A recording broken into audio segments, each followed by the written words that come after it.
तो आज है संडे यानी दिन है रविवार। आप में से बहुत सारे लोग इस फिल्म इंडस्ट्री में काम करना चाहते हैं, लेकिन फिल्म इंडस्ट्री से जुड़े बहुत सारे सवाल आपके दिमाग में घूमते रहते हैं। इनका जवाब आप जानना चाहते हैं, वो भी घर बैठे बैठे आपके मोबाइल पर।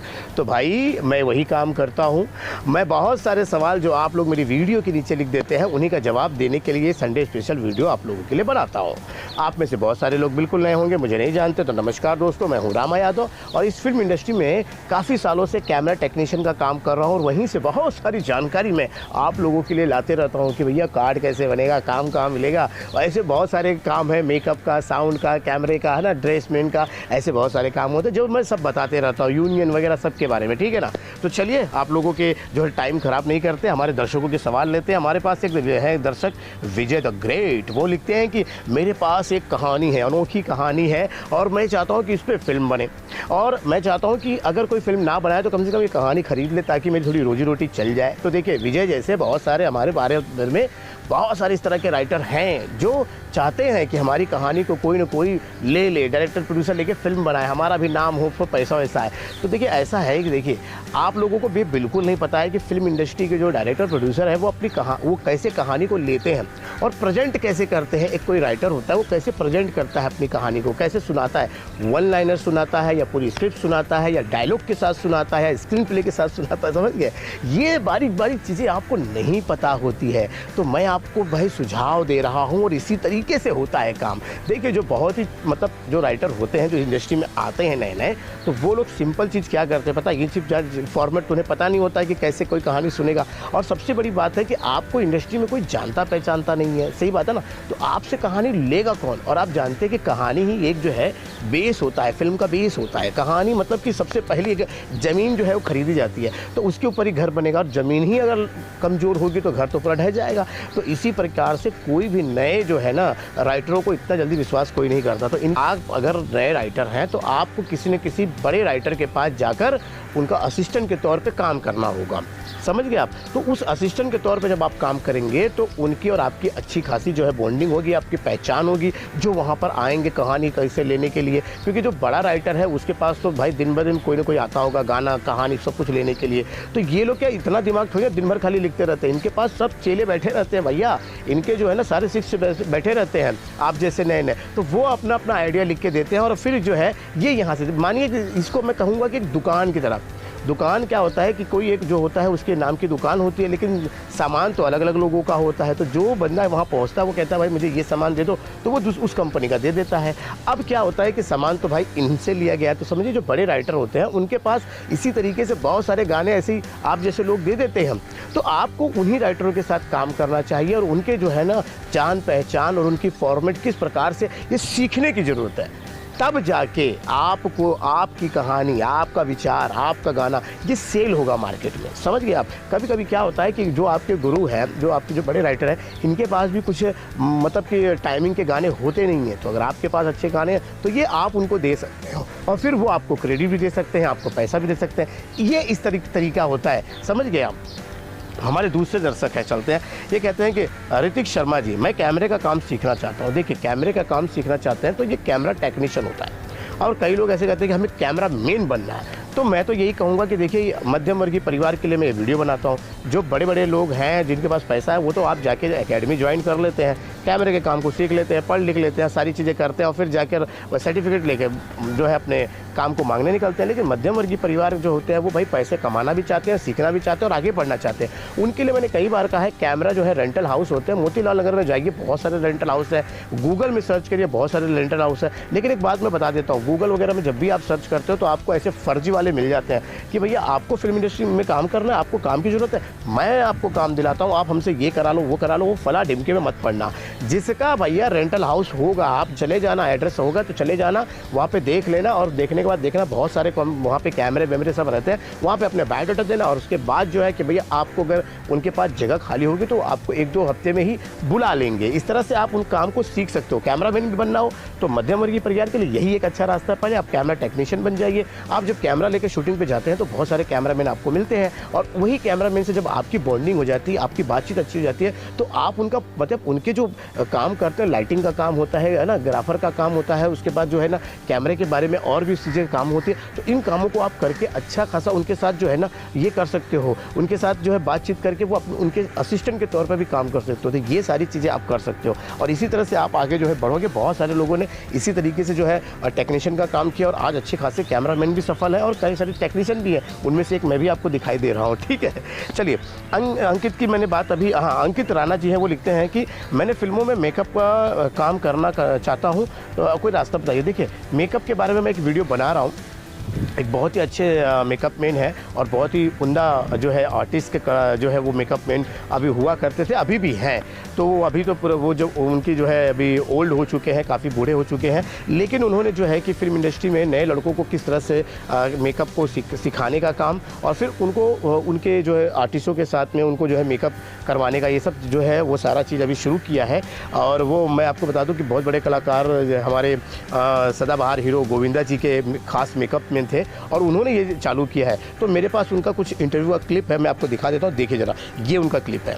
पहले तो आपके बारे में बताइए सर, कितने सालों से है सर आप? मेरे को 47 ईयर्स हो गए। मेरा फर्स्ट आर्टिस्ट था संजू कुमार जी, उसके बाद परीक्षित सानी, काफ़ी आर्टिस्ट थे, लेडीज़ भी, नीलम, उसके बाद रंजीता, शोमा आनंद, पायल, तमन्ना, काफ़ी ही हो गया। तो गोविंदा जी के साथ में कितना समय हो गया सर? गोविंदा जी के साथ में मेरे को कम से कम 39 ईयर्स हो गए। 39, लगभग 40 साल हो गए गोविंदा। तो आपने तो उनको मतलब ऐसा लगता है कि जब मतलब एकदम नए थे तब से पहली पिक्चर से लेके तन बदन से लेके अब तक यानी तो ये जो है ना इन्हीं का मैंने जो है इंटरव्यू लिया है। लेकिन यहाँ पे थोड़ी आवाज़ और मेरे कुछ प्रश्न जो है एक ऐसे माहौल में मिले थे जहाँ पे मैं ज़्यादा पूछ नहीं पाया था, लेकिन इनकी इंटरव्यू जल्द ही आएगी और आपको मैं बताऊंगा कि किस तरह से आप फिल्म इंडस्ट्री में मेकअप मैन का काम कर सकते हो, इसके कार्ड के बारे में और इसका क्या कोर्स होगा, ये सब मैं बताऊँगा आपको। तो थोड़ा सा भाई आप जो है अंकित जी वो थोड़ा सा इंतज़ार करिएगा।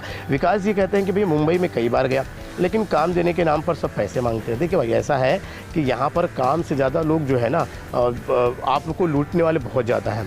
और आप लोग ऐसा कैसे सोचते हो कि आप मुंबई चले जाओगे और वहाँ पे तुरंत काम खाली रहेगा? अरे 100 लोग काम कर रहे हैं, तो 100 लोग जो काम कर रहे हैं इंडस्ट्री में, तो कम से कम 500 लोग अभी भी बेरोजगार घूम रहे बाहर, आप समझ रहे? और ये 100 लोग काम कर रहे हैं तो उनके पीछे जो है 50 लोग और जो है ना वो सीखने के लिए भी खड़े हैं। तो अगर इन 100 में से कोई अगर 1-2 निकलता है तो जो सीखने वाले लोग हैं उनको एंट्री मिलती है। तो आपका नंबर इतना जल्दी कैसे लग जाएगा? और इसीलिए क्या होता है कि आप जानते हैं करप्शन हर जगह है, तो आप लोग ये दिमाग में अपने रखते हैं कि भाई हम पैसा इनको दे देंगे तो हमारा काम लगा देंगे। तो ऐसा कुछ भी नहीं होता दोस्तों। जब तक आप कोई चीज़ को सीखोगे नहीं, चाहे किसी भी फील्ड में जाओ।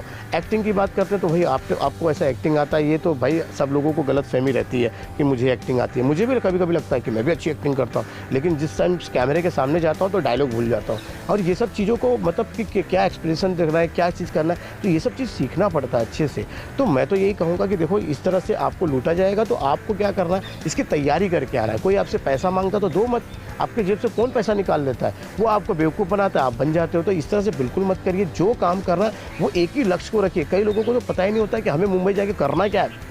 आते हैं एक्टर बनने के लिए, फिर यहाँ कोई दूसरा और काम मिल जाता है वहाँ चले जाते हैं, या फिर आते हैं कुछ और करने के लिए कुछ और करना चाहिए। तो ये मत करिए, आपको क्या करना है वो फोकस आप करके रखिएगा।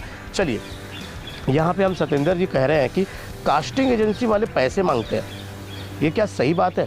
देखिए, ये जो सत्येंद्र जी जो है इन्होंने बड़ी अच्छा प्रश्न पूछा है। कहते हैं कि भैया कि कास्टिंग एजेंसी वाले पैसा, कास्टिंग एजेंसी के मतलब आप लोगों को, कई लोगों को नहीं पता होगा। देखिए, ऐसा है कि बहुत सारे प्रोडक्शन हाउस, बहुत सारे ऐसे डायरेक्टर होते हैं जो अपना टाइम बचाने के लिए एक ऐसी एजेंसी को बता देते हैं कि भैया देखो, हमारे पास ये जो है कैरेक्टर हमें चाहिए, आप ऑडिशन ले लीजिए और आप जो है अच्छे एक्टरों को हमारे पास ले आइए। तो फिर ऐसे एजेंसी लोग क्या करते हैं, प्रोडक्शन की बात सुनकर फिर वो क्या करते हैं, ऑडिशन लेते हैं। देखा होगा आपने, बहुत सारे ऐसे ऑडिशन लेते हैं। इनके जो कोऑर्डिनेटर होते हैं वो SMS वगैरह ऐसे करके आपको डिस्ट्रीब्यूट कर देते हैं, सारे लोगों को पता चल जाता है। वहाँ ऑडिशन होते हैं इस कैरेक्टर के लिए, और फिर वहाँ पे क्या होता है, फिर वो जो फाइनल होता है उसको ये जो है कास्टिंग एजेंसी वाले अपने पास जो है उनके फ़ोटोग्राफ्स और उनके नाम पता रख लेते हैं। और फिर जब यही फ़ोटोग्राफ वो डायरेक्टर, प्रोड्यूसर और जो भी जहाँ पर प्रोडक्शन वाले को दे देते हैं, भैया ये जो है ये अच्छे एक्टर हैं और इनको जो, तो अब ये प्रोडक्शन वाले उनको बुला लेते हैं, काम करवा लेते हैं। और फिर क्या होता है कि यहाँ पे कमीशन बेस होता है, कमीशन होता है यहाँ पर। वो एजेंसी वाले को ये प्रोडक्शन वाले उनको पेमेंट कर देते हैं और ये पेमेंट ले जाके वो उन जो आर्टिस्टों हैं उनको दे देते हैं और अपना कमीशन रख लेते हैं। यहाँ तक तो बात बिल्कुल एकदम सही है, ऐसा ही होता है। तो इसमें भाई मेहनत भी लगती है, कास्टिंग एजेंसी वाले बहुत मेहनत करते हैं, वो जगह जगह जाके प्रोडक्शन वालों को भाई मनाना, उनसे बातचीत करना, आपके लिए काम ढूंढते हैं और आप लोग अच्छा काम करते हो इसके लिए वो आप लोगों को जो है हायर करते हैं। तो इस तरह से होता है तब कमीशन। तो मेरा ये कहना है कि अगर आपने ऑडिशन दिया और वो कास्टिंग एजेंसी आपको काम दे रही है, काम आप शूट करके आ रहे हो और आने के बाद तब आपको वो पेमेंट आया, उसमें से कमीशन रखा, वो सही है। लेकिन यहाँ पे भी कुछ लोग जो है ना वो धोखाधड़ी कर देते हैं आपके साथ में, कास्टिंग एजेंसी के नाम पे, है ना, इस तरह के कोऑर्डिनेटर के नाम पे आपको बस आपका ऑडिशन वगैरह ले लिया जाएगा और आपको कहा कि भाई ये कैरेक्टर है, तो अब आप उसमें पीछे आप लोग पड़ जाते हो। आप लोग सोचते हो कि ये मुझे रोल मिल जाना चाहिए, मेरे को सेलेक्ट कर देना चाहिए, मुझे सेलेक्ट हो जाना चाहिए। इसके लिए आप लोग क्या करते हो, उनको रिश्वत देने की बात करते हो और वो फिर जो है इसी तरह की जो है ना चीज़ें वो समझते कि भाई इसके पास एक्टिंग भले ना हो लेकिन इसके पास पैसा है तो हम इसके पैसे को ले लेते हैं। और इसी तरीके से क्या होता है, वो रूल जो है वो लोग बना लेते हैं और आप लोगों की कमजोरी का फ़ायदा उठा लेते हैं और आप लोगों से पैसे ले लेते हैं। तो ये चीज़ें होती हैं। तो मैं तो कहता हूँ भाई ये चीज़ों से आप खुद सोचिए कि अगर आप में एक्टिंग आप करते हो अच्छे से, आप एक एक्टर हो, तो भैया ये कास्टिंग एजेंसी वाले आपको छोड़ेंगे ही नहीं, आपसे पैसा नहीं लेंगे। आप लोगों को भाई देखो, इनकी दुकान जो है ना, कास्टिंग एजेंसी की दुकान चलती किससे, आप ही लोगों से चलती है।